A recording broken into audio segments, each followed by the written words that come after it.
Boa noite, meus irmãos. A graça e paz do nosso Senhor Jesus esteja em nossos corações. Muito boa noite a todos que nos assistem nesse momento.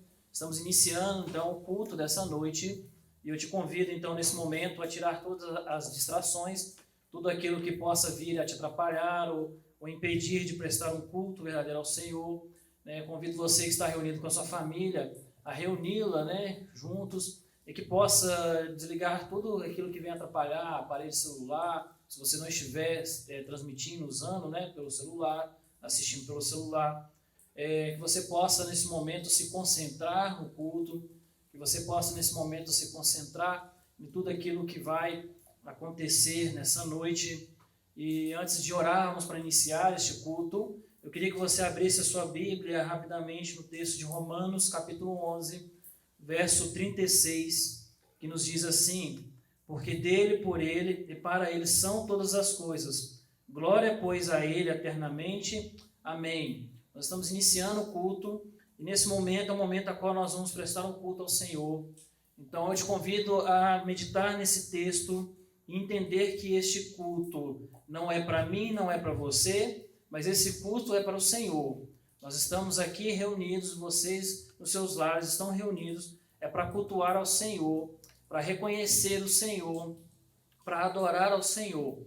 Às vezes pensamos que o culto é para nós, e quando na verdade não é. O objetivo do culto é glorificar ao Senhor, o objetivo do culto é falarmos acerca do Senhor.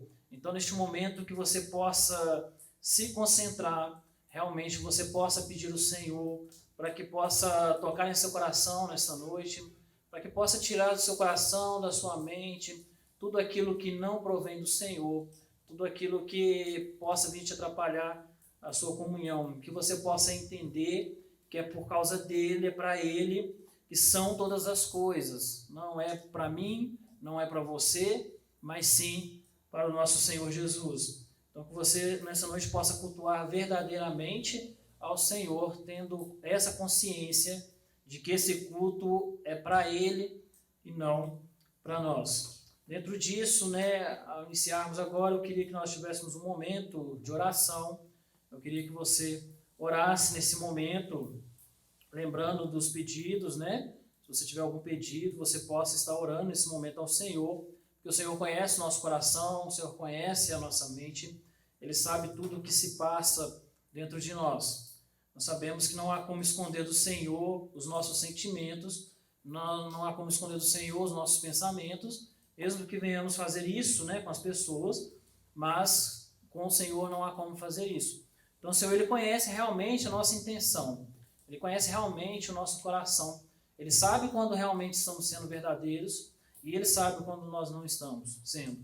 Então neste momento eu te convoco a estar orando verdadeiramente, a estar realmente se voltando agora, voltando o seu coração, a sua mente ao Senhor, para que nós possamos orar nesse momento. E, em especial, eu queria pedir que os irmãos estivessem orando nesse momento também pela Senira Rodrigues, que é a mãe de um amigo da minha cidade, do interior de Mantena, que está internada em Governador Valadares, está com Covid-19, está internada, está entubada. Ela teve uma melhora, acho que ontem, antes de ontem, e eu tenho estado em contato com o seu filho, que é um grande amigo, Toninho, lá de Mantena, que tem pedido muitas nossas orações, a mãe dele, que se encontra nessa situação. Então eu peço que você se lembre dela em oração, a Senira Rodrigues, que está internado. Ele também está, mas ele não está com sintomas graves, está se recuperando bem, mas a sua mãe está internada, e a situação dela é complicada, delicada.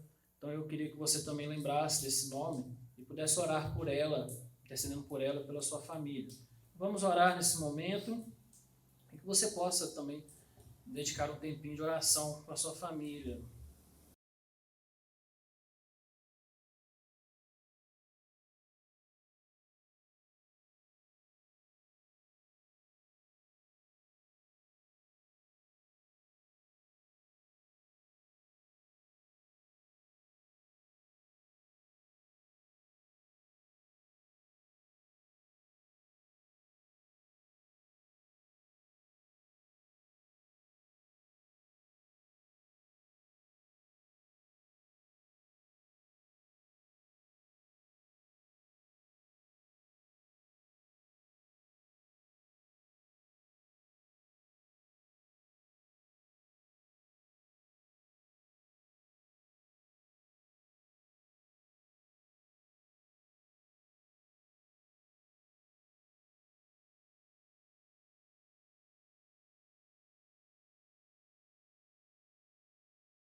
Querido Deus, amado Pai, nós agradecemos ao Senhor, louvamos ao Senhor nesta noite, pelo Teu cuidado, Senhor, pelas Tuas bênçãos sobre as nossas vidas.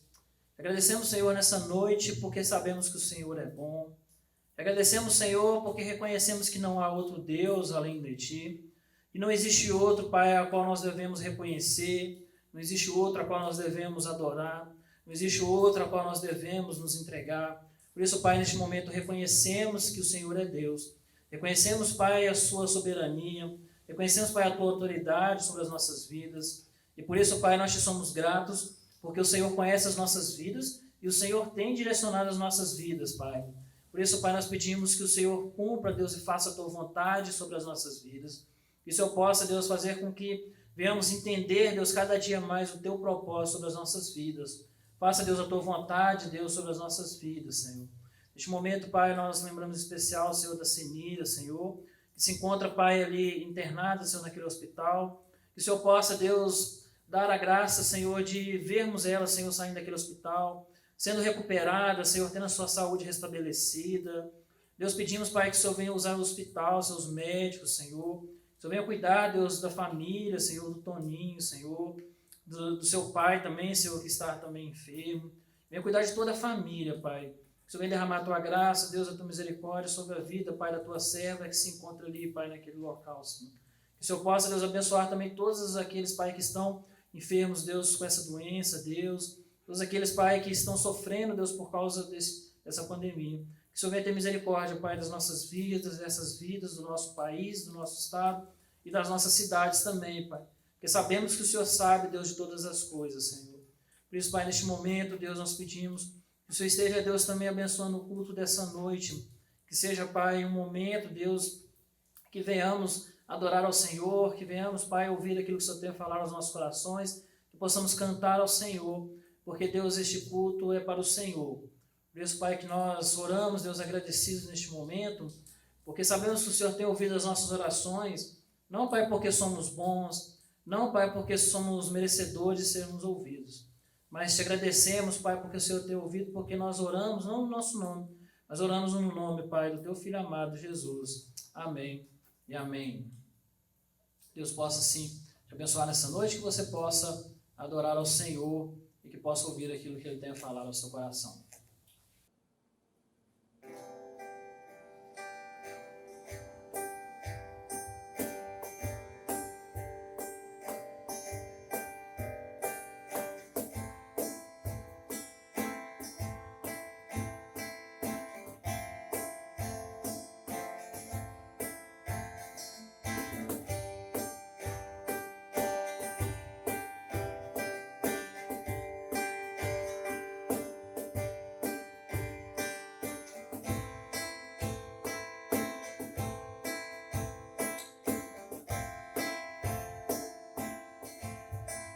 Olho para a cruz eu só venho participar da tua obra, vou cantar. Meu Salvador na cruz mostrou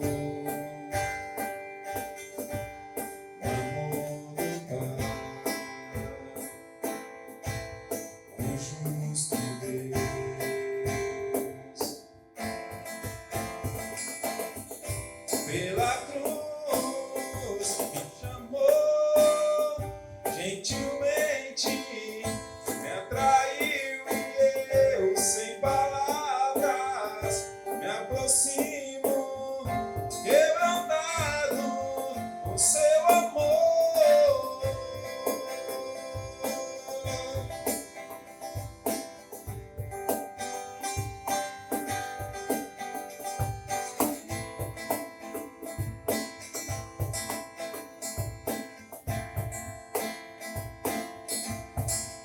Merecida vida, de graça recebi, por sua cruz, da morte me livrou, trouxe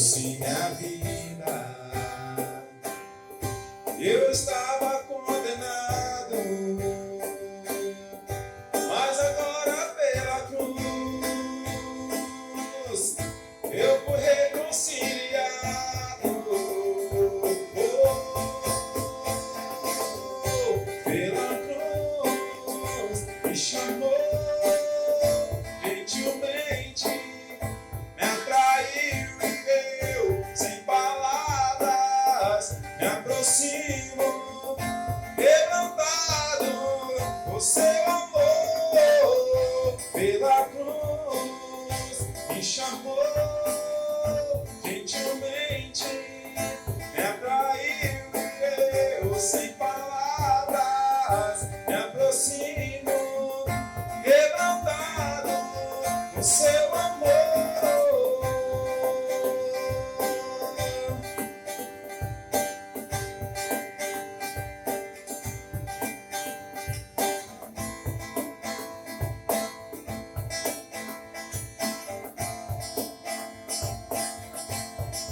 Merecida vida,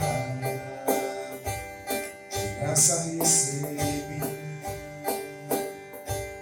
por sua cruz, a morte me enviou, trouxe minha vida, eu estava condenado, mas agora pela cruz eu fui reconciliado, pela cruz me chamou gentilmente, me atraiu e eu, sem palavras, me aproximo, quebrantado por seu amor, pela cruz me chamou gentilmente, me atraiu e eu, sem palavras, me aproximo, quebrantado por seu amor. Impressionante é teu amor,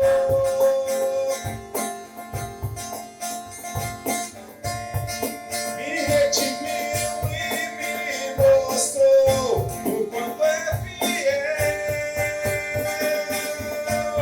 Impressionante é teu amor,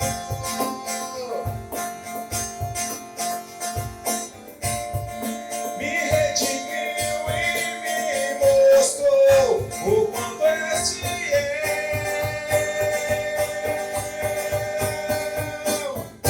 Pela cruz me chamou gentilmente, me atraiu e eu, sem palavras, me aproximo, quebrantado por seu amor, pela cruz me chamou gentilmente, me atraiu e eu, sem palavras, me aproximo, quebrantado por seu amor.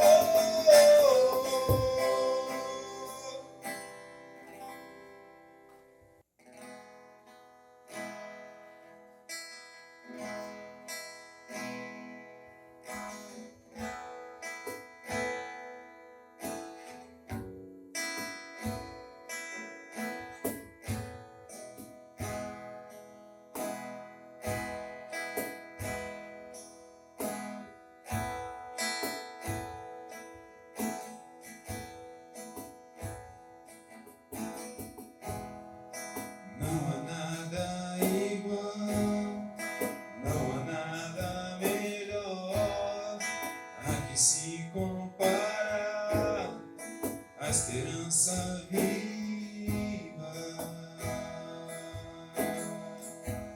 com a presença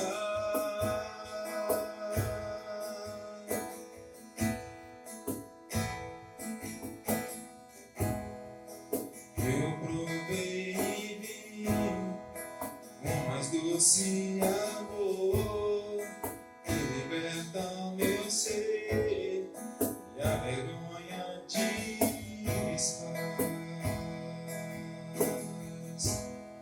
Tua presença, Deus, Santo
presença.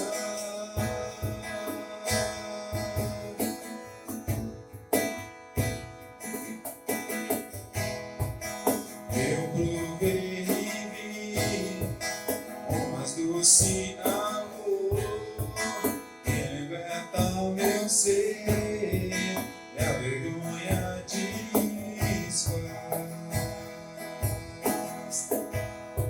Da tua presença,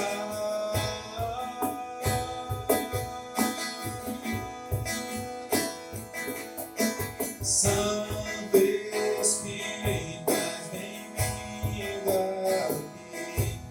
Vem inundar e encher este lugar. É o desejo do meu coração. Sermos inundados por tua glória, Senhor.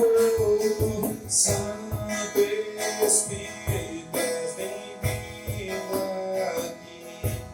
Vem inundar e encher este lugar. É o desejo do meu coração. Sermos inundados por tua glória, Senhor. Santo Espírito, és bem-vindo aqui. Vem inundar e encher este lugar. É o desejo do meu coração. Sermos inundados por tua glória, Senhor.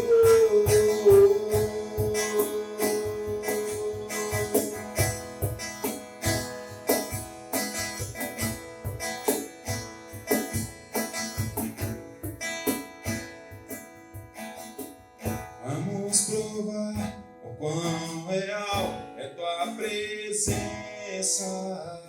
Vamos provar da tua glória e bondade.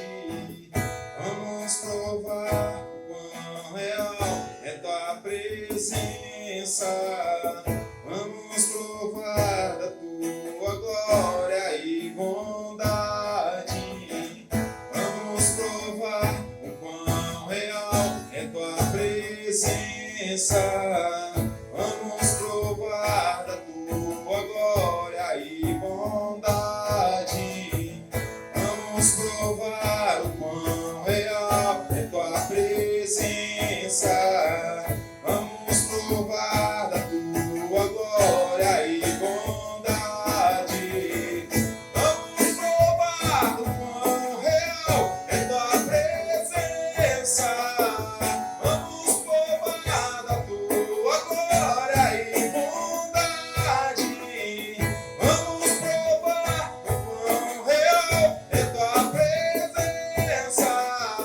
Vamos provar da tua glória e bondade, Senhor.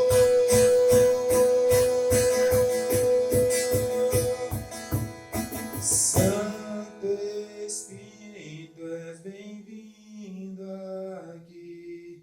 Vem inundar e encher este lugar.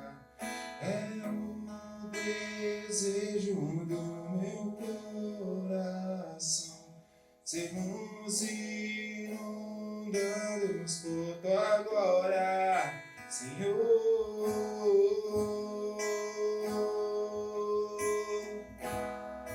Por tua glória, Senhor.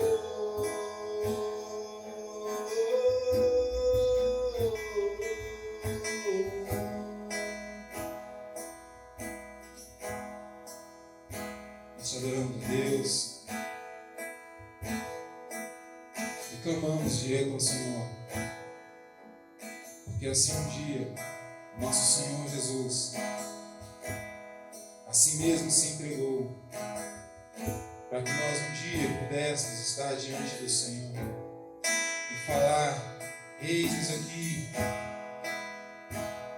envia-nos, usa-nos, muda-nos, transforma-nos,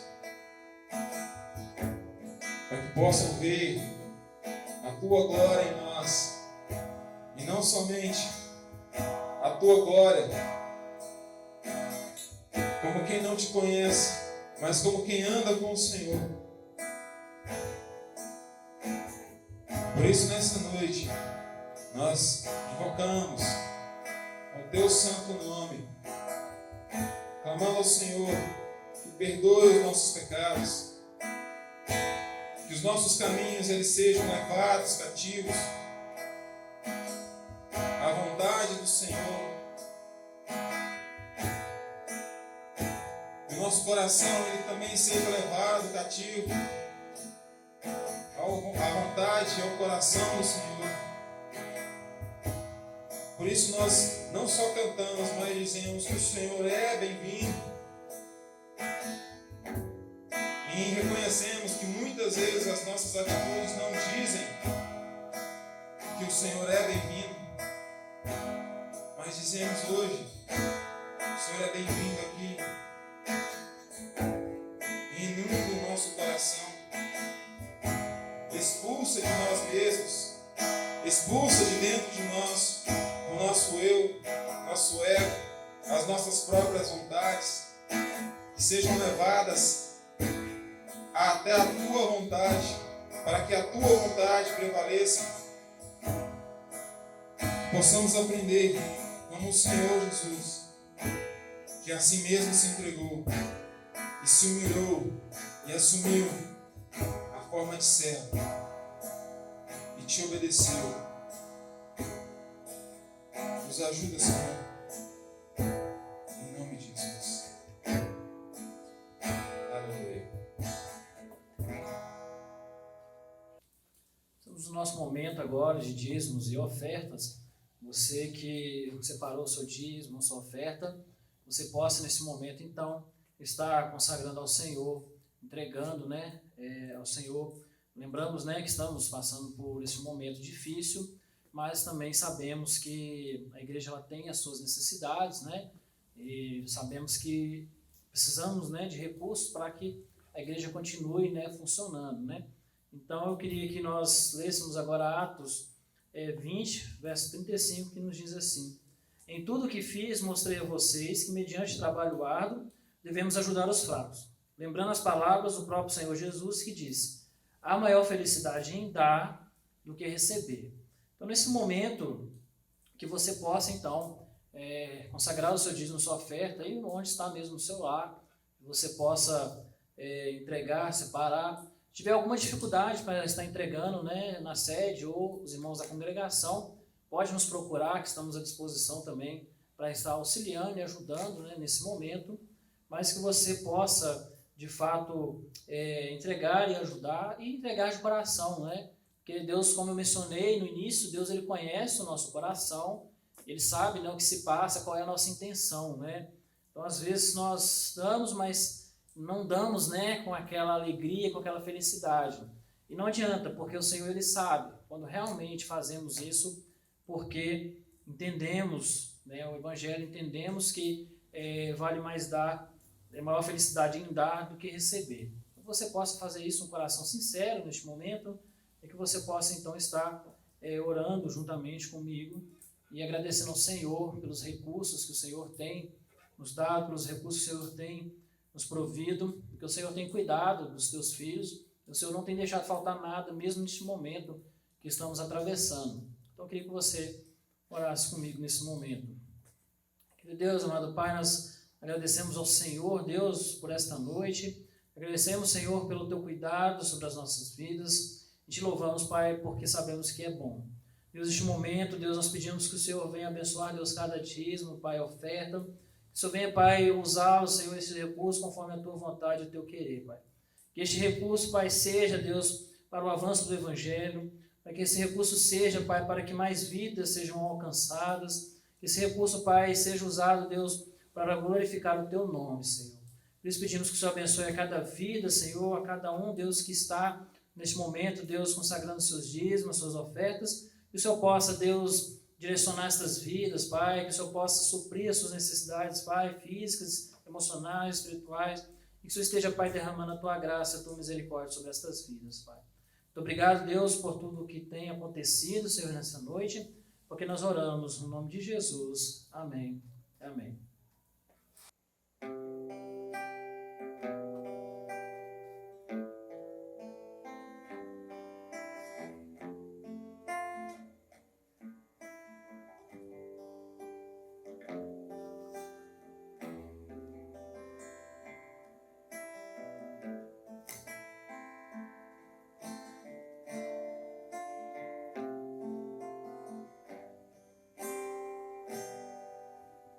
Cobre-me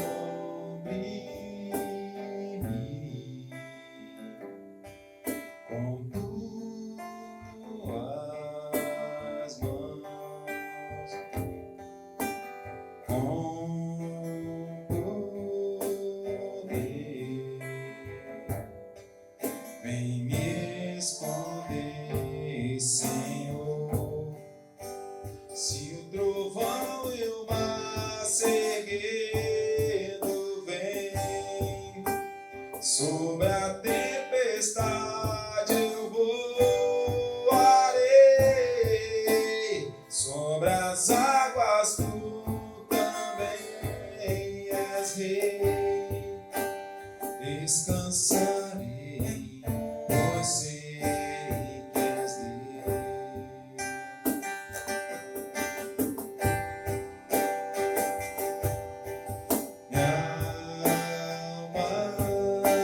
Está segura em ti, sabe bem que em Cristo firme está. Se o trovão e o mar seguindo vem, sobre a tempestade eu voarei, sobre as águas tu também és rei, descansarei, pois sei que és Deus. Se o trovão e o mar seguindo vem, sobre a tempestade eu voarei, sobre as águas tu também és rei, descansarei, pois sei que és Deus. Minha alma está segura em ti, sabe bem que em Cristo firme está.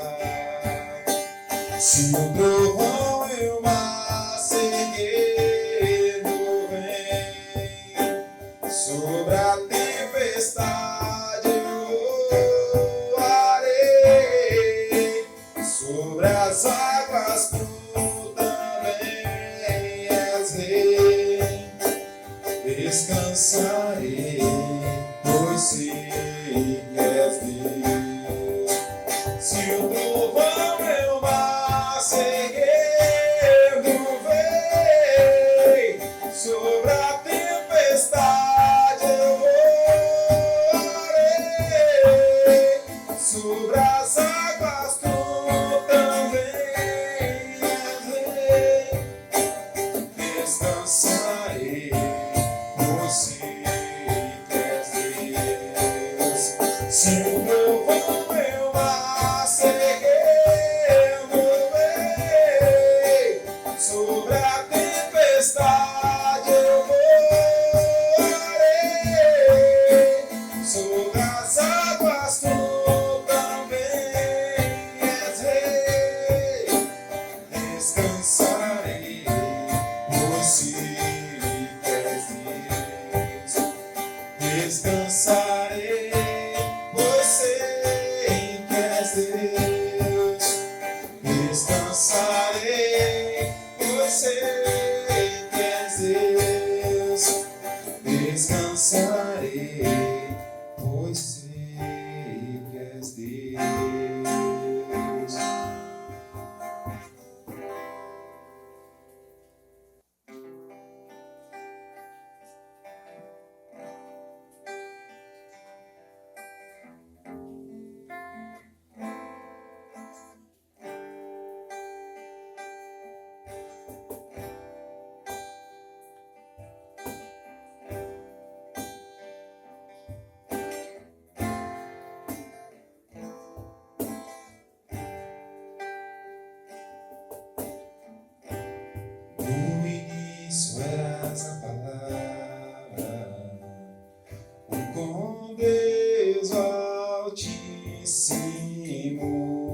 O mistério de tua glória, Cristo em ti se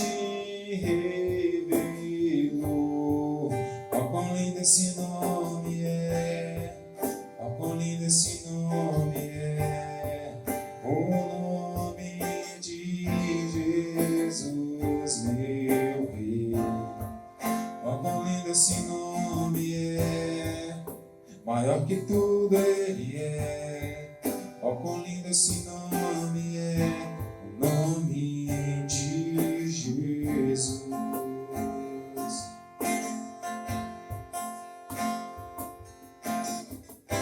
Deixou o céu para buscar-nos, veio para nos resgatar. Amor maior que o meu pecado, nada vai nos separar. Ó, quão maravilhoso é, ó, quão maravilhoso é o nome de Jesus, meu Rei. Ó, quão maravilhoso é, maior que tudo ele é. Ó, quão maravilhoso é o nome de Jesus.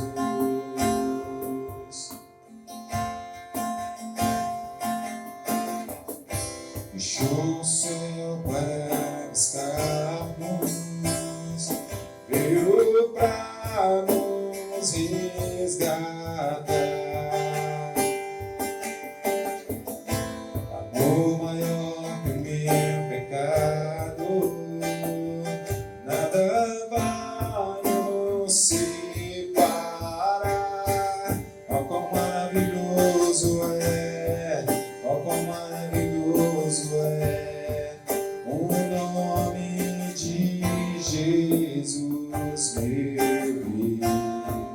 Ó, quão maravilhoso é, maior que tudo ele é. Ó, quão maravilhoso é o nome de Jesus.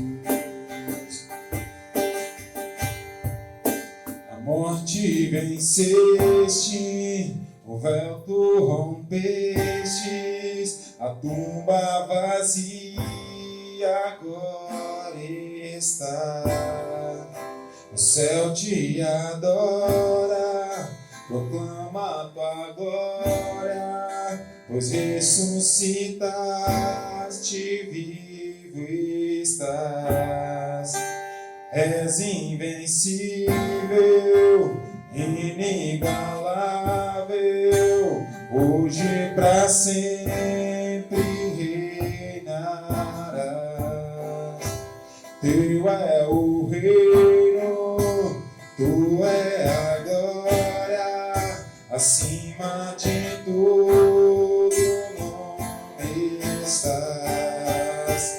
És invencível, inigualável, hoje pra sempre reinarás. Teu é o reino, tu é a glória, acima de todo nome estás. És invencível, inigualável, hoje pra sempre reinarás. Teu é o reino, tu é a glória, acima de todo nome estás. Poderoso esse nome é, poderoso esse nome é, o nome de Jesus, meu Rei. Poderoso esse nome é, maior que tudo ele é. Poderoso esse nome é, nome de Jesus. Poderoso esse nome poderoso esse nome é, o nome de Jesus, meu Rei. Poderoso esse nome é, mais forte que tudo é. Poderoso esse nome é, nome de Jesus.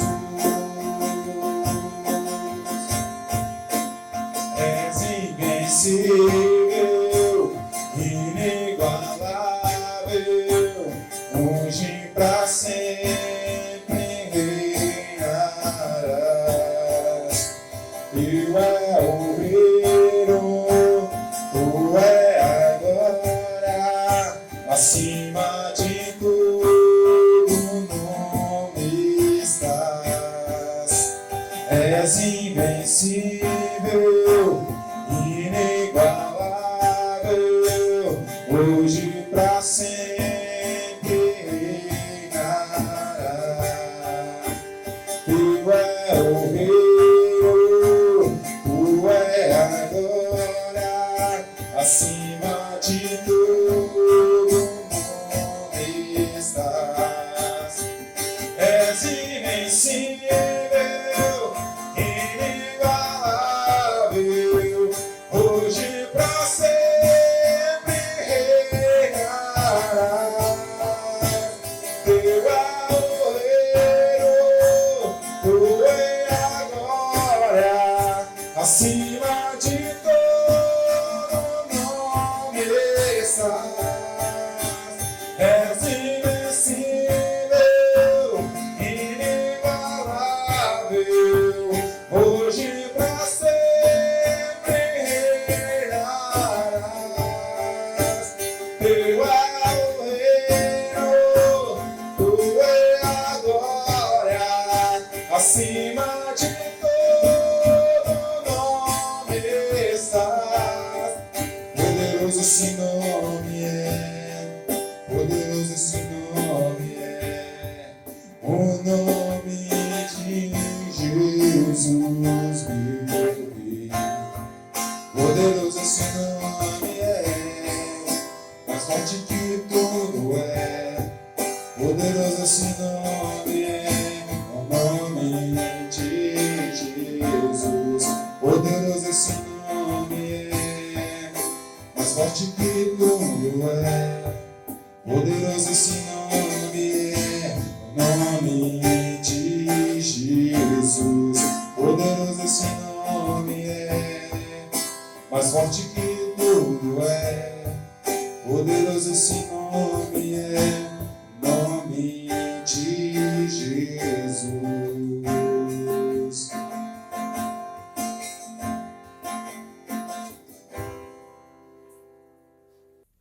Boa noite, irmãos. Muito bom a gente ter esse tempo junto. Mais um momento onde a gente pode cantar ao Senhor com nossa família, ouvir um pouco da sua palavra, orar ao Senhor juntos. E agora a gente vai ter esse tempo de reflexão da palavra, um tempo muito importante para nós, tempo da gente ser edificado e ver o que Deus tem a nos dizer por meio da sua revelação na Escritura. E eu gostaria de convidá-lo a abrir a sua Bíblia no livro de Gênesis, no capítulo 11. Nós vamos ler e refletir sobre o famoso relato da Torre de Babel.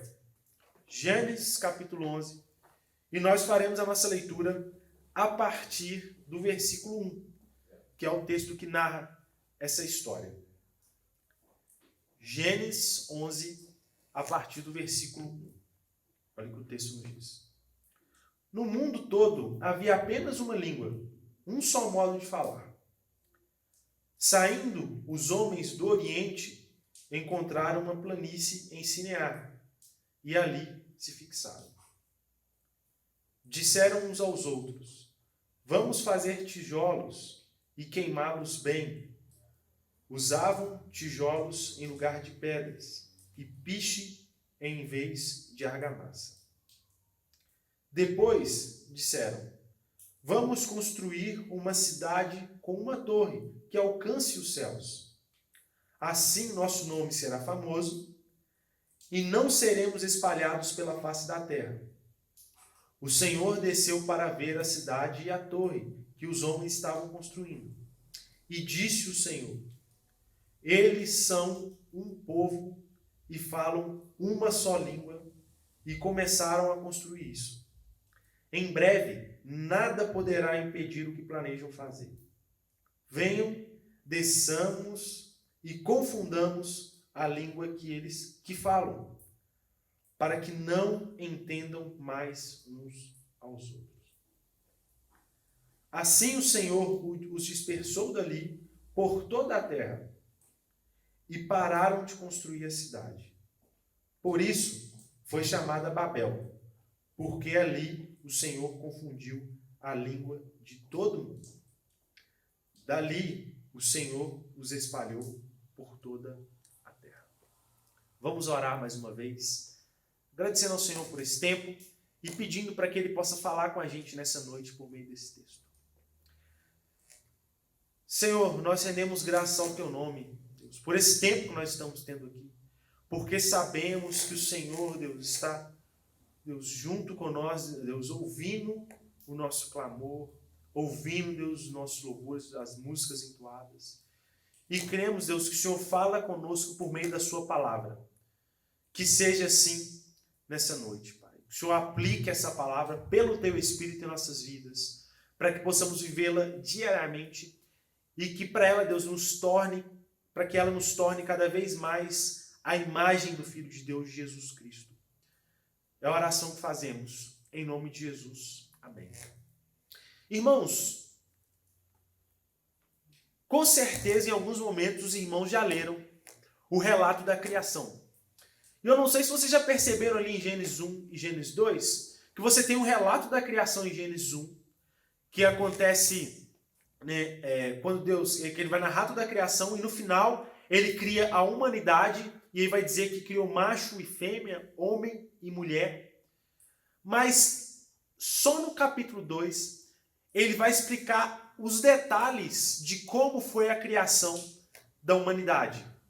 Esse relato, você tem um capítulo 1 que narra a criação geral. E aí no capítulo 2 você tem um microfoco na humanidade, na criação da humanidade. A mesma coisa, isso é muito próprio da literatura hebraica, e a mesma coisa acontece aqui em Gênesis capítulo 11.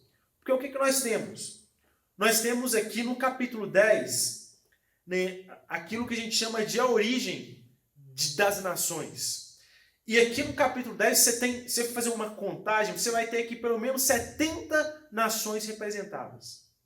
Mas olha só como que termina o capítulo 10 no versículo 32 de Gênesis.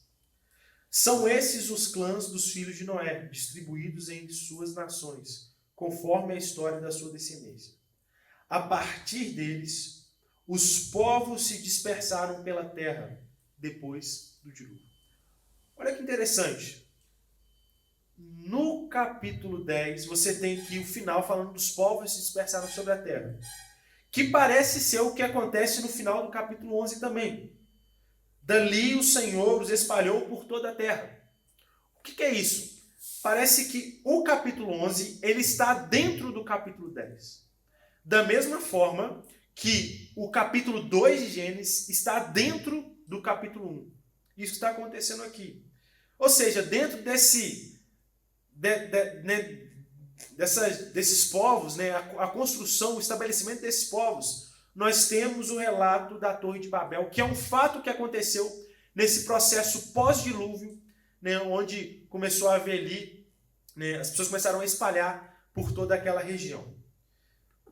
E o que acontece também, tem um outro elemento aqui de literatura hebraica, que é, sim, irmãos, fundamental para a gente poder entender o que de fato esse texto tem a nos ensinar. Eu gostaria que você observasse comigo. Tem um negócio na literatura hebraica que a gente chama de quiasmo. Você vai falar, o que é isso, pastor? Eu vou explicar o que é isso.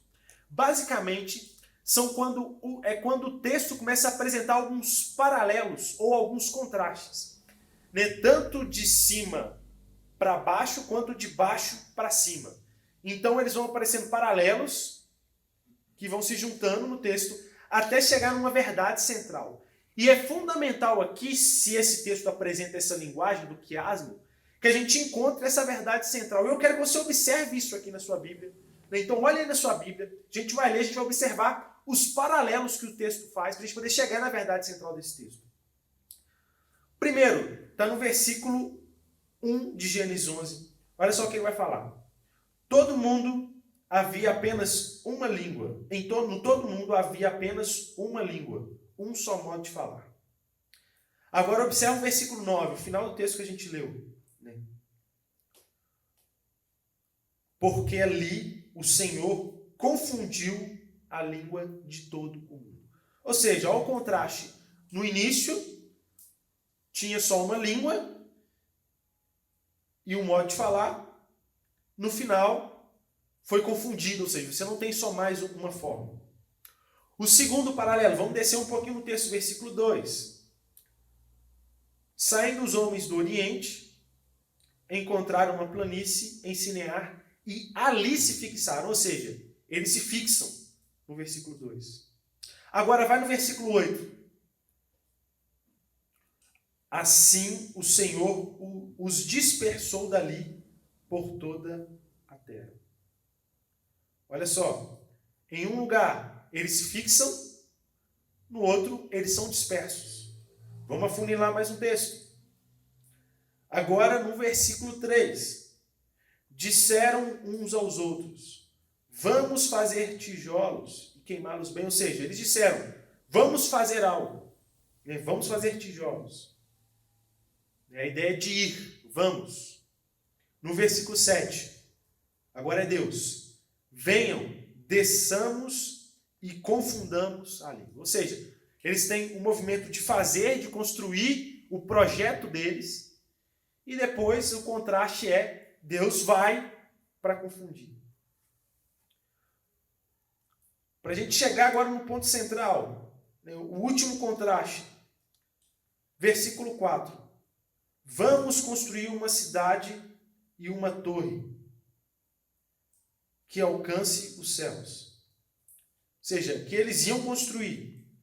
Agora no versículo 5, fala que o Senhor desceu para ver a cidade e a torre que os homens estavam construindo. Ou seja, eles queriam construir e que eles já estavam construindo. E o que está no centro disso, gente? Está no início do versículo 5, que é o ponto central desse texto. Que é onde esses paralelos e esses contrastes chegam e culminam. O Senhor desceu para ver. Ou seja, o centro desse texto é esse movimento de Deus em descer para ver o que estava acontecendo ali, para ver a cidade. Não sei se os irmãos lembram, os irmãos que estão acompanhando, nós temos falado muito sobre esse movimento de Deus até nós. Nós temos visto isso nos nossos estudos, tanto de quarta quanto de domingo pela manhã, dos profetas menores. Nós estamos fazendo essa série, então os irmãos que estão acompanhando têm visto isso muito. Eu acredito que os irmãos vão assimilar muito melhor essa mensagem. E até os irmãos que estão acompanhando os nossos cultos percebem que, por exemplo, um dos últimos pontos da nossa reflexão no texto de Caim e Abel, em Gênesis capítulo 4, nós falamos desse movimento de Deus, mesmo diante do juízo, esse movimento de Deus para com Caim, a graça de Deus manifesta, que é quando ele faz 4 movimentos até Caim. E aqui é interessante, porque às vezes a gente vê esse texto, esse ato de Deus, como uma espécie de um juízo de Deus sobre aquelas pessoas, sobre esse projeto dessas pessoas. Mas aqui eu quero propor para vocês um novo olhar, que na verdade isso aqui é uma demonstração da graça comum de Deus sobre aquela situação que estava acontecendo, esse povo que estava se estabelecendo aqui. Mas também que reflete sobre nós também essa graça comum que está expressa sobre todas as coisas. Eu gostaria de chamar você a refletir comigo, a gente vai falar sobre isso. Ou seja, qual tem que ser o nosso exercício? Primeiro, identificar o que significa essa torre que eles queriam construir, esse projeto que eles estavam fazendo, para a gente entender como que está se manifestando essa graça de Deus ali, essa misericórdia de Deus diante daquela situação, esse movimento de Deus até nós. Eu gostaria de chamar os irmãos a essa reflexão. Primeiro, irmãos, a gente precisa entender o que é essa torre. Essa torre é praticamente um consenso entre os teólogos hoje, que é o que nós chamamos hoje de zigurate. O que era um zigurate?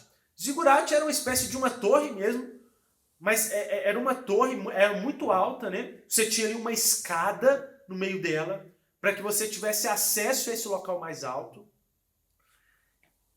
E ela tinha diversas conotações, como por exemplo, abaixo dela você tinha um espaço que era uma espécie de um templo, como se fosse um templo. Por quê? Eles acreditavam na ideia de que essa torre chegaria até Deus. Para quê? Para que Deus descesse ali até aquele templo, para poder ter relações e de alguma forma ali, né, acontecer ali a fertilidade do povo. Ou seja, se Deus visse essa torre, descesse até o local construído para aqueles povos, né, então aconteceria o quê? Um crescimento, aconteceria fertilidade entre o povo. Por isso que geralmente eles criavam essa torre e as casas eram construídas ao redor dessa torre. É como se fosse uma espécie de um sinal de celular, né? Uma torre de celular. Você tem a torre e ela emite um sinal. E nós que estamos dentro desse raio do sinal emitido por essa torre, nós nos beneficiamos desse sinal que ela está emitindo. A zigurate, né, essa torre, é como se fosse isso. É como se ela fosse um local onde, né, eles de alguma forma, Deus viria ali e aquilo geraria um sinal, né, uma extensão a que eles estavam em volta de fertilidade, de crescimento da terra, fertilidade tanto de animais quanto de pessoas, né, pessoas saudáveis, quanto fertilidade da terra, daquilo que brota, do fruto da terra. Então, isso tem primeiro ponto, né, essa zigurate, essa torre, ela tem uma conotação cultica, religiosa, né, de adoração, porque ali eles adorariam a um Deus, levariam coisa a Deus para que Deus viesse até aquela torre, descesse aquela escada e fosse até o local de adoração. Ou seja, tem um aspecto ali de idolatria, essa torre. Ou seja, por quê? Você adorando esse Deus, criando essa torre para chegar até Deus, né? Você estaria ali captando a energia desse Deus, né, para que pudesse ali gerar fertilidade e crescimento desse povo e dessas casas, esse povo que está sendo construído ao redor dessa torre. Então, esse movimento de Deus em confundir a linguagem do povo, Deus está de alguma forma impedindo a falsa adoração. E aqui, irmãos, isso é uma temática muito forte. A gente viu que uma adoração inadequada, né, no texto de Caim, gerou a morte de alguém. Gerou uma série de desdobramentos negativos. A gente tem estudado nos profetas que qual que é o cerne daquilo que gera, o ponto central daquilo que gerou todas as injustiças sociais, toda a maldade no meio do povo hebreu, né? Quando os profetas têm que vir denunciar. Qual que era o centro? Era a idolatria. Era a falsa adoração. Gente, qual que é o centro de todas as injustiças sociais que nós vemos? De toda a maldade que nós vemos? É a idolatria. Por quê? Eu já disse isso aqui e vou tornar a dizer. Nós somos seres essencialmente religiosos. Na nossa criação, na nossa estrutura básica, está a adoração ao Deus verdadeiro. E com o pecado, como há um rompimento dessa adoração ao Deus verdadeiro, o que acontece agora? Isso gera uma série de disfunções. Romanos capítulo 1, a partir do versículo 18. Gera disfunções nas estruturas sociais que nós estamos construindo, gera disfunções na nossa forma de relacionar com o próximo, com os outros, gera disfunções na nossa relação com o próprio Deus e bagunça tudo.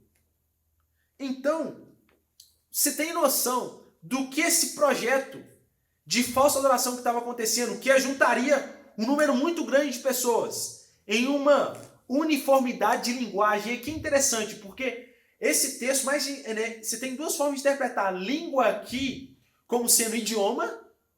Você pode ver como sendo idioma, é uma possibilidade do texto.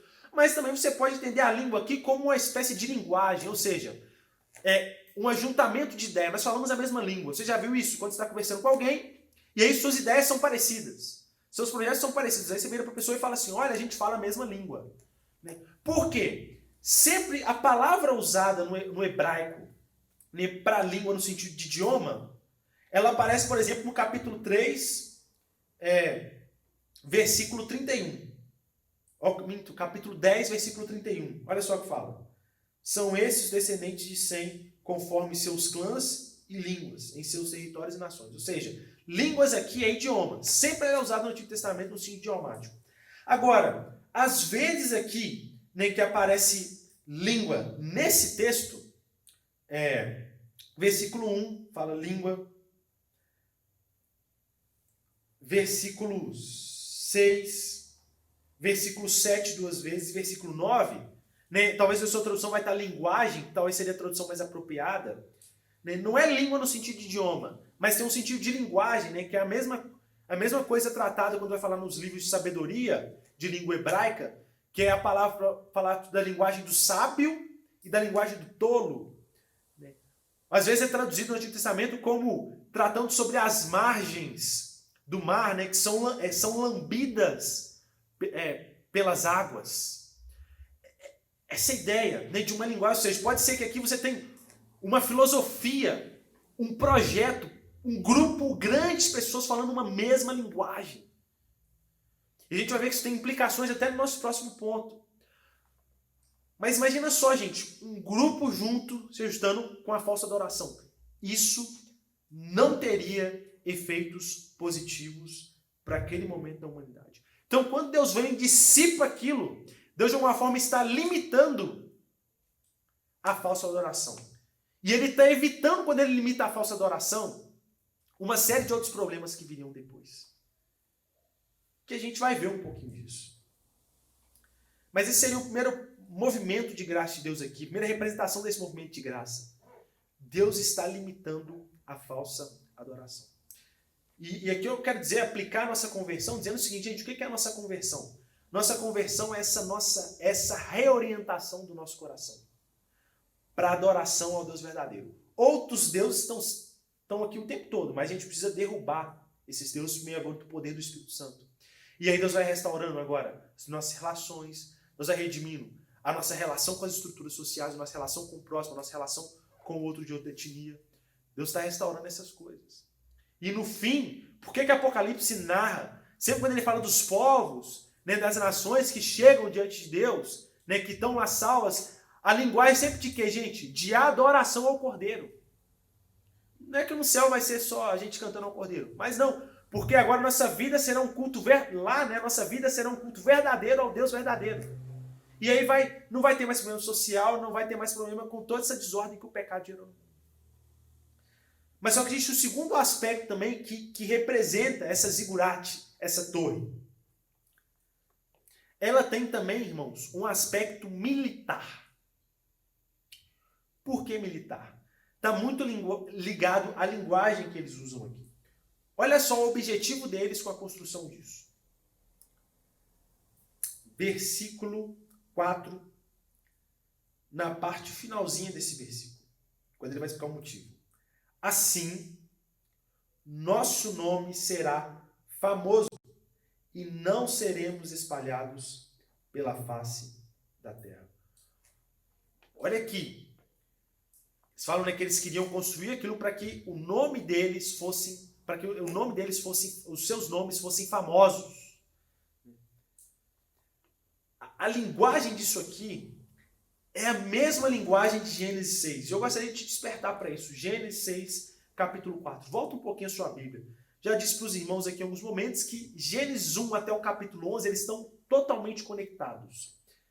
Observa o versículo 4 de Gênesis 6. Naqueles dias, havia nefilins na terra. E também, posteriormente, quando os filhos de Deus possuíram as filhas dos homens, e elas lhe deram filhos, eles foram os heróis do passado, homens famosos. Versículo 5. O Senhor viu que a perversidade do homem tinha aumentado na terra e que toda a inclinação dos seus pensamentos, do seu coração, era sempre e somente para o mal. Ou seja, ele fala dessa relação de filhos de Deus com filhos dos homens. Eu não vou entrar no mérito disso, mas eu acredito que é a fusão de duas gerações, quando você vai ver a estrutura exegética do texto anterior. Não sei, tem duas gerações que estão se fundindo e duas linhagens étnicas, duas descendências se fundindo. Mas o que acontece? Eles geraram pessoas que foram célebres, que foram poderosas, que dominaram sobre a terra durante aquele período. E o que isso fez? Isso fez com que eles que gerassem muita maldade. Ou seja, foram impérios. E é isso que está acontecendo aqui. Você tem uma questão militar, porque aqui tem um surgimento de um império. Porque eles queriam ser célebres sobre a terra, sobretudo essa fertilização que Deus traria para eles, os tornaria, no projeto deles, um povo forte, para que eles fossem célebres sobre a terra, ou seja, fossem conhecidos, dominassem a terra, dominassem sobre outros. Isso fica expresso também na fala de Deus, que é quando Deus fala assim, versículo 6, e diz o Senhor, eles são um só povo e falam uma só língua, uma só linguagem. E começaram a construir isso. Olha a fala do Senhor agora. Em breve, nada poderá impedir o que planejam fazer. Ou seja, eles talvez chegariam num ponto onde eles ganhariam uma força tal que eles não poderiam mais ser impedidos. Porque se tornava um império, ou seja, tem uma questão militar. Um projeto de dominação. Gente, Deus não é a favor de projetos de dominação de impérios. Isso fica muito forte no texto quando você volta no texto do capítulo 10, que, como eu disse, o capítulo 11 é um microfoco do capítulo 10. E você vê no versículo 8 a figura de Nimrod. Olha só o que vai falar no versículo 8 sobre Nimrod. Cuxi gerou também Nimrod, o primeiro homem poderoso sobre a terra, ou seja, uma figura importante sobre a terra. Ele tinha poder sobre a terra. Ele foi o mais valente dos caçadores. E por isso se diz, valente como Nimrod. No início do seu reino, abrangeria Babel, isso aqui, Babel, que é o que é a origem da Babilônia, depois a gente sabe muito bem disso. Ereque, Acade, Calné, na terra de Siniar. Dessa terra ele partiu para a Síria, onde fundou Nínive, Rebote-ir, Calá, Recém, que fica entre Nínive e Calá, a grande cidade. Olha que interessante, geralmente aqui, você vai com os principais hebraístas, sobretudo Cassuto, estudioso da língua hebraica, que a gente conhece, muito dado pelos teólogos, Calvino, Lutero, todos concordam que Nimrod é um caçador, não é de animais, mas é caçador de homens. Por quê, gente? Faz todo sentido exegético, quando você vai fazer o estudo da língua, e também porque você não constrói cidades caçando animais, você constrói cidades caçando pessoas. Você foi o primeiro escravagista, o primeiro homem poderoso, o primeiro imperador, o primeiro que dominava sobre pessoas, ele dominava o império. E é interessante observar como que ele é tratado como essa figura negativa, porque ele gera Babilônia, Babel, que depois é o povo que é usado para destruir o povo de Deus, e a Síria, Nínive, a Síria, que também é usada para dominar sobre o reino do norte. A gente está estudando muito isso, vendo muito sobre isso no estudo dos profetas. Ou seja, aqui também, nessa zigurate, você tem uma proposta militar, uma proposta de império, de domínio sobre outros povos, um ajuntamento de uma ideia, um ajuntamento de uma filosofia, de uma linguagem, de um mesmo modo de falar, que visa a dominação, visa a fama de uma nação, de uma etnia, de um pensamento, de uma filosofia. Deus, quando ele faz esse movimento, ele está demonstrando sua graça comum, porque ele está reprimindo o mal. E ele está evitando uma dominação que poderia acontecer logo aqui no início, logo após o dilúvio. Nem aí o homem iria cair em maldade de novo. Dominação, opressão e tudo isso. Isso aqui é um desdobramento clássico de quê, gente? Da idolatria. Quando que acontecia? Quando que o povo esquecia? Você vai ver, sobretudo, o texto de Amós, os profetas que a gente está estudando, né, os profetas menores. Quando que tinha o maior momento de injustiça? Quando o povo esquecia as minorias, né, que naquele tempo era, né, no povo hebreu, viúva, órfão e estrangeiro. Quando a idolatria estava disseminada. O que faz surgir esse projeto de dominação? A falsa adoração. Então, quando Deus faz esse movimento e confunde a linguagem do povo, né, confunde as ideias e faz o povo dividir, confunde a linguagem e faz a divisão, de alguma forma, ele está também evitando um projeto de dominação de outros povos. É um movimento da graça comum de Deus. Deus reprimindo a maldade no nosso meio. Nós vemos em Romanos, qual que é Romanos capítulo 1? Qual que é o ato de Deus quando vai manifestar? A ira de Deus é manifesta dos céus com toda a prática de injustiça. E a gente vai ver no texto, né, várias vezes reafirmando isso no decorrer do capítulo. O que Deus faz? Deus entrega a humanidade aos seus prazeres. E quando ele entrega, a humanidade ela vai de mal a pior, gerando maldade em cima de maldade. O que Deus está fazendo aqui? Deus não está entregando eles aos seus prazeres, mas Deus está intervindo e reprimindo o mal. Isso é o que nós chamamos de graça comum de Deus. É uma dádiva de Deus, Babel. Foi uma dádiva de Deus para aquele tempo. E por fim também tem outra representação disso também que eu acho que é interessante. Isso se enfatiza muito nos estudos sobre a missão, nos estudos da missiologia, né? Com os estudos sobre a missão do povo, a missão da igreja e essas coisas. Que aqui também, esse texto, ele representa algo relacionado...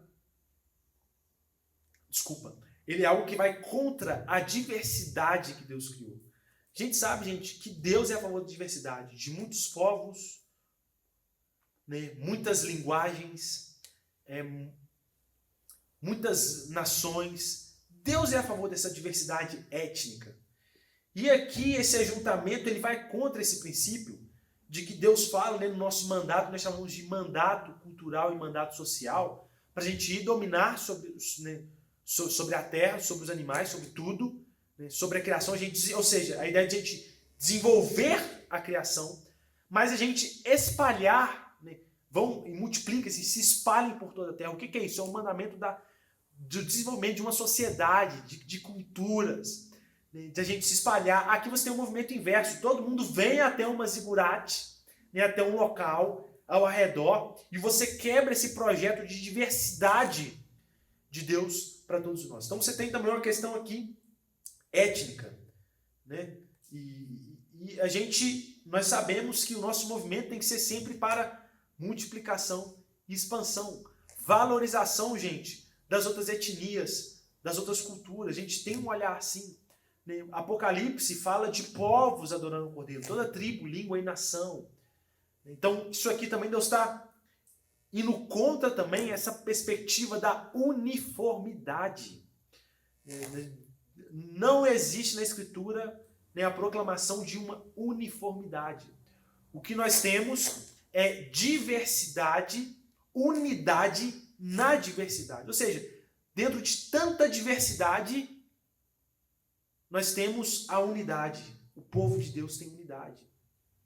E esse projeto aqui de uma uniformidade não é bom. A gente vê isso na história de Daniel, que nós refletimos há algumas semanas atrás, né? Quando ele chega, quando ele é levado cativo, a primeira coisa que fazem com ele, mudam o nome dele, mudam o nome dos seus amigos hebreus que foram levados cativos. Para o quê? Romper com a identidade deles.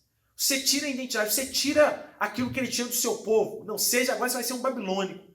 Você vai se tornar como um de nós. Você quebra esse princípio de diversidade. E a gente não pensa assim, né? Nós cristãos temos uma perspectiva diferente disso. Nós não somos aqueles que achamos que todo mundo que vem do Oriente Médio para cá como refugiado é homem-bomba. A gente não pensa assim. Nós temos uma perspectiva diferente. A gente olha para as outras etnias, para as outras expressões culturais, a gente acha coisas boas nelas.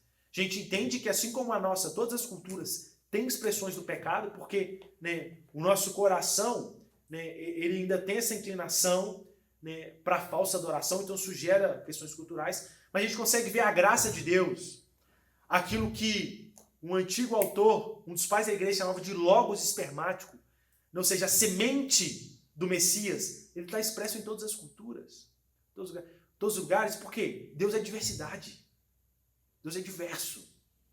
Isso é um chamado para nós, as missões, porque agora a gente entende que o evangelho chega a todas as nações, é para toda etnia. Isso é um chamado a gente ser contra qualquer tipo de manifestação ou de expressão de racismo, de dominação ou supremacia de uma etnia sobre a outra. Porque nós valorizamos a unidade na diversidade, não um projeto de uniformidade de um povo. De forma prática, irmãos, o que é que isso nos ensina? Primeiro, nós precisamos o tempo todo tomar cuidado com a nossa falsa adoração. Como eu disse, nosso coração na conversão ele foi reorientado para a adoração verdadeira. E agora, por meio do Espírito Santo, nós estamos sendo moldados. Nós estamos nesse processo de redenção. Entretanto, nós ainda lutamos contra os efeitos do pecado. E por isso a gente tem sempre que olhar para nós e falar quais são os deuses que eu estou colocando no meu coração. O que em mim está gerando falsa adoração, idolatria? Os nossos hábitos, nossas práticas refletem muito isso. Porque como Jesus fala, onde está o nosso tesouro, ali está o nosso coração. Outra coisa que ensina é que a gente tem que ser contra qualquer tipo de projeto de dominação, né, total sobre as pessoas, né, que é esse aspecto militar da questão. A gente sabe que Deus ele estabeleceu aqui o Estado, né, Romanos capítulo 13 é o texto clássico sobre isso. Né, o Estado, talvez seja o maior termo, mas as autoridades governamentais, para isso é um propósito, que é de que, gente? Louvar o bom e punir aquilo que é mal. Ou seja, promover a justiça. Quando ele não o faz, ele perde legitimidade diante de Deus e ele deixa de ser agente de Deus, né, as autoridades constituídas. Então a gente entende que o papel das autoridades governamentais não é se enriquecer, não é um projeto de dominação da sua ideia, da sua filosofia, né? E a gente tem que ser contra qualquer tipo de manifestação disso por parte das nossas autoridades governamentais. A gente tem que dizer, olha, o papel de vocês é promover a justiça, né, no nosso meio. Né? Então a gente é contra projetos de dominação também. E a gente valoriza a diversidade, tanto nessa questão geral de missões, onde a gente proclama o evangelho a todos os povos, mas também, gente, até na nossa comunidade local. Né? Aqui eu falo na nossa igreja, né? Nossas congregações. Nós valorizamos a diversidade. Gente, existe diversidade no nosso meio. A gente tem que saber conviver com o diferente, com aquilo que não é igual a gente. Hoje em dia, a polarização é tão grande que eu tenho dificuldade de conviver com aquele que tem talvez algumas opiniões diferentes da minha. Isso não é bíblico. Eu tenho dificuldade em ver o post na rede social daquele que pensa diferente de mim. Isso não é bíblico. A gente valoriza a diversidade. Obviamente, nós entendemos que existe uma verdade, né, que é essa perspectiva nossa da realidade, da criação, da queda e da redenção que está acontecendo em Cristo Jesus. Mas a gente respeita o outro, a gente respeita a diversidade, tanto cultural, né, que se expressa nos nossos lares, a educação que a gente tem, tanto de diversidade de pensamentos, daquilo que a gente pode discordar e que a gente está conversando, está pensando soluções para a nossa realidade.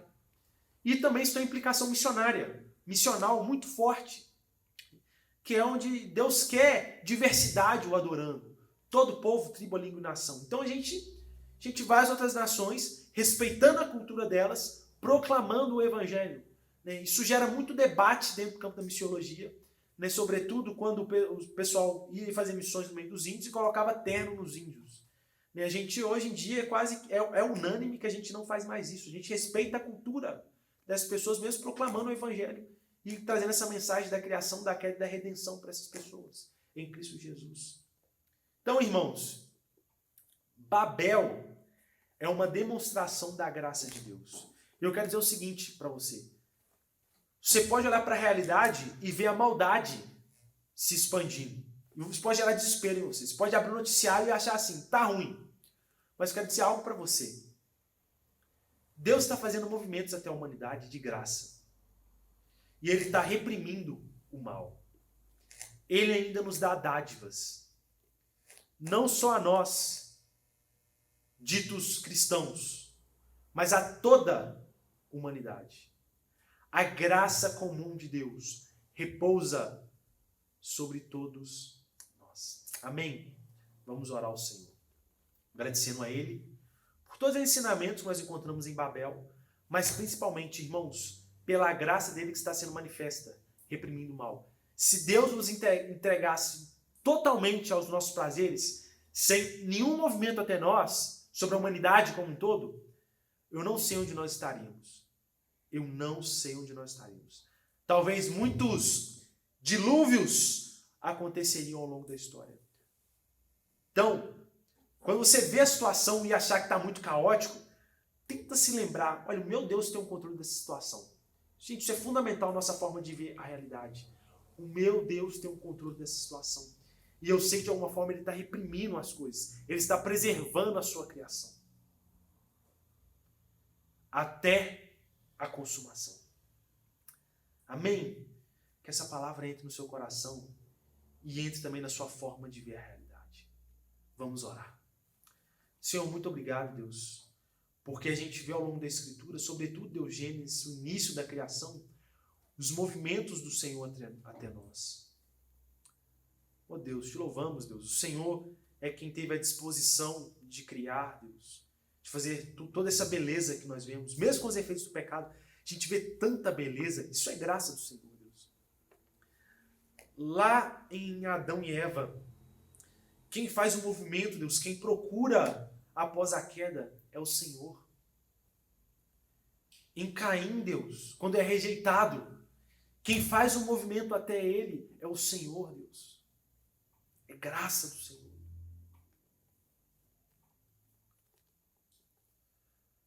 Até no dilúvio é graça. Em Babel é graça, é movimento do Senhor até nós. Oh Deus, que a gente enxerga os movimentos que o Senhor tem feito, Deus, no nosso meio. Que a gente não seja tomado pelo desespero de tudo que a gente vê ao nosso redor, mas que a gente veja como que o Senhor tem se movimentado e a sua graça comum, Deus, tem se expressado no meio da criação, no nosso meio, Deus, mesmo com os efeitos tão danosos do pecado. Que isso norteie a nossa forma de ver a realidade. É a oração que fazemos, Pai. Em nome de Jesus. Amém. Irmãos, alguns avisos. Primeiro, pedir para que os irmãos fiquem atentos às comunicações do WhatsApp, porque por lá a gente está mandando todos os comunicados da semana, talvez até orientações sobre o nosso retorno, a gente vai mandar tudo pelo WhatsApp, então é preciso que você dê uma atenção especial para as mensagens que a gente tem enviado. Tá bom? Aviso da semana. Na quarta-feira, mais uma vez, nós teremos nosso estudo bíblico, continuando nosso estudo nos profetas menores. Tem sido muito bom, tem sido muito abençoador. Então você pode participar, a gente está fazendo pelo aplicativo Zoom, a gente manda o link antes, tem sido uma bênção. Quarta, às 20 horas. Domingo, 9 horas da manhã, nossa escola bíblica também dominical. Estamos estudando também os profetas menores, a ideia é a gente esgotar eles durante esse tempo. Então, assim, tem sido muito bom, então você tem que participar, você vai ser muito abençoado. Nós temos tido um público muito bom já, sobretudo no domingo pela manhã, mas eu sinto falta de alguns irmãos também que eu gostaria que estivesse participando. Então, vamos participar, irmãos, vamos estar juntos, vamos chegar junto nesse tempo, tá bom? E nesse domingo, né, no próximo, a igreja não estará aberta durante o dia, tá bom? Mas vai voltar no outro mês, entretanto, da mesma forma, domingo às 19h30, nós temos o nosso encontro aqui via YouTube. Então, o nosso culto de celebração do Senhor. Deus abençoe a sua vida, que você tenha uma semana aí agraciada, debaixo da graça do Senhor e vendo a graça comum do Senhor em todas as coisas. Então, que Deus te abençoe.